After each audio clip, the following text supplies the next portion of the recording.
Welcome to the channel again, Live with Jennifer J. And I am your girl, Auntie Jen. If you're my friend and a subscriber, the government say that they're going to appeal the case that they lost in court over the Zozo. Beauty. So I want to share an interview with Jackson Miller and Dayton Campbell, explaining the reality of what took place under the Zozo. That Zozo wasn't helping the crime. So for the Labourite them out there talk about PNP love a criminal them, PNP like not talk like Labourite and a criminal too. Sometimes I hear some on the Labourite talk. Me just laugh, you know. I not talk like on go one side in a country of bad mind and one side of piper and all of that. Both sides of it, brother.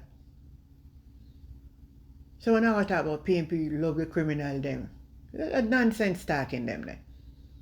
But we face the fact. And this is the fact. Listen to this. Resounding victory for the Constitution, rule of law, and the people of Jamaica. And you said the court has affirmed what the PNP has been arguing, that routine use of the states of public emergency violates the Constitution. We heard the government said it's going to appeal. Your reaction to that news? I think that's a knee-jerk response from the government because I think they are aware that the points that were made by us and agreed by the courts, that is the correct position. And I think it's going to waste the public's time and resources in them appealing this matter because I don't foresee that the outcome would be different. It is clear that the state of public emergency was not designed to be used in this manner. Just by looking at the definition of the word emergency, you would not refer to a situation that is chronic in that way as an emergency. And the state of public emergency were not efficient either. In 2017, our murder rate ran all the way up to 1,600, almost 1,700 persons were murdered. And then they started with the state of emergency in 2018. In the first year, the murder rate came down to just below 1,300, but have been steadily increasing right back up since. And the recent decline that you have seen starting last year is with what we have been recommended from day one, which is intelligence-led policing with community intervention and spear fishing as opposed to using a net and infringing and abridging and abrogating the rights of the people, as was said by the Attorney General at the time.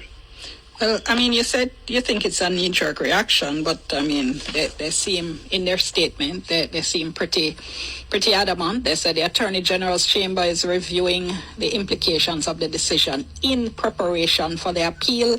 And they quote the Attorney General, Dr. Derek McCoy, saying, as it was satisfied with the conduct of the Parliament, the government, and the Governor General in declaring the states of emergency, the government will now give serious consideration to the judgment as we appeal the decisions. I mean, they seem to be saying categorically they're appealing. So I think they're on the wrong footing again. It's not new territory for them. They have gotten quite a few of these cases wrong, starting with the unsigned, undated resignation letters for senators, going on to NIDS, culminating with this matter. So this government has the propensity to take decisions that are unconstitutional. I find it a little bit disappointing that we have to be taking the government to court each time to protect the rights of the people, but it's something we are willing to do because that's what we're sworn to do, to protect the rights of our people. Now, a constitution is the supreme law in a country, and there's a charter of rights that guarantees certain rights to us as a people, and certainly what was being done under the state of public emergency was violating those very rights of the people, and with very little to show for it. It was very expensive, caused some inordinate delays, long lines, traffic on the road, and very little prosecution. And the murder rate was not trending down using the state of public emergency.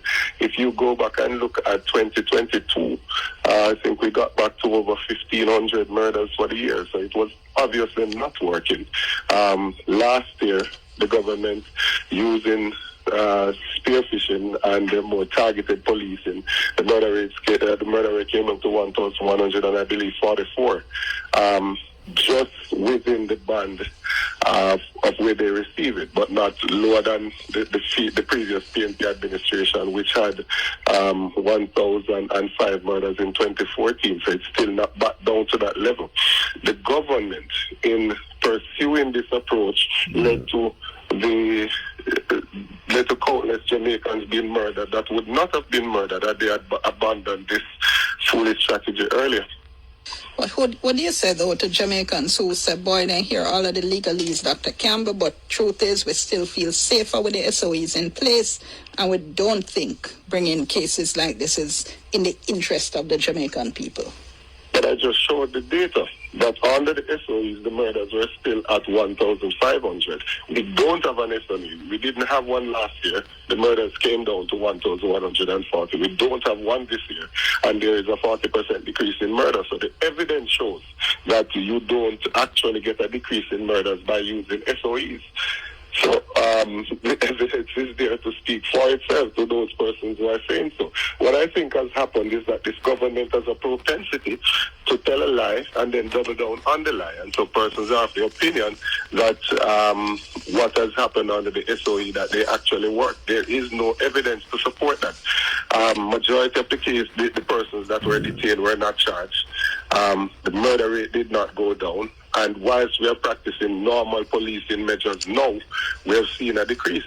And where the government took over in 2016, the murder rate under this administration since 2016 has seen an average of 300 more murders per year.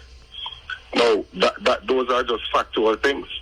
The lowest we've had in the last 15 years, or the last 20 years, is 1,005. Which was in 2014. There was no state of emergency at that time. It was a PNP-led administration at that time. In 2012, we had 1,096. There was no state of emergency at that time. So the evidence is clear that what we need to do is to target the specific individuals who are seen as violence producers. And I've always been concerned as to how the government can come to us and say that there are about 300 violence producers, but yet still they need to take away the rights of 3 million people to target those 300 people. That doesn't seem sensible. Is there anything in particular in the judgment that struck you?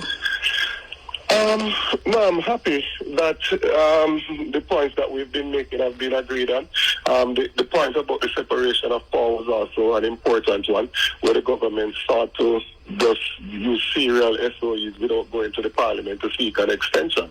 And that point about the separation of power, I think, is an important one for persons to note, that you can't bypass the parliament, because the SOEs, when they are being used, there has to be demonstrably, the evidence has to be there to use them, and it has to work in a democratic society where there are checks and balances within the parliament to ensure that the government does not overreach. And that's the purpose of an opposition, to protect the rights of the people. So we're very happy that the courts agreed with us that by the government declaring a state of emergency for 14 days, allowing it to expire, and then declare a new one, that was a way of circumventing the process within the parliament. Is the opposition committed to going all the way with this? We are. With these matters, we take them. These are principled stance that we take. We're criticized at some points. Some of our members were abused, verbally and otherwise, in the lower house, in the upper house. But we stood on principle because we swear to protect the rights of our citizens, and that is what we are doing. We want them to be safe, and we think that they can be safe without taking away the rights of all of the population. We are seeing a reduction now without taking away the rights of the majority of the population. Those persons who are not found of the law should take its course. We're not defending criminality in any way, shape, or form, but we are also defending the rights of innocent people to be able to live freely in a country and move around freely.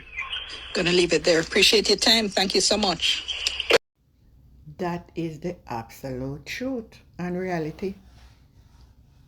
That's the fact. Because we have a set of people who are uneducated to things and don't understand. It is not right to violate my right. Because of a handful of people, I don't know how much violence produce and all of that. I don't know if I get them now. That's the very thing the PNP did I say from day one. So now use what PNP say now. And she say it work. We never need Zozo to violate a lot of people's rights, man. Lock up some people when are in no criminality. So that people don't understand. People, say them, some of them people don't understand. My viewers, my friend, and my subscriber, tell me if you don't understand the explanation Dayton make. Like, share, subscribe, and leave a comment. And catch you next time. Bye.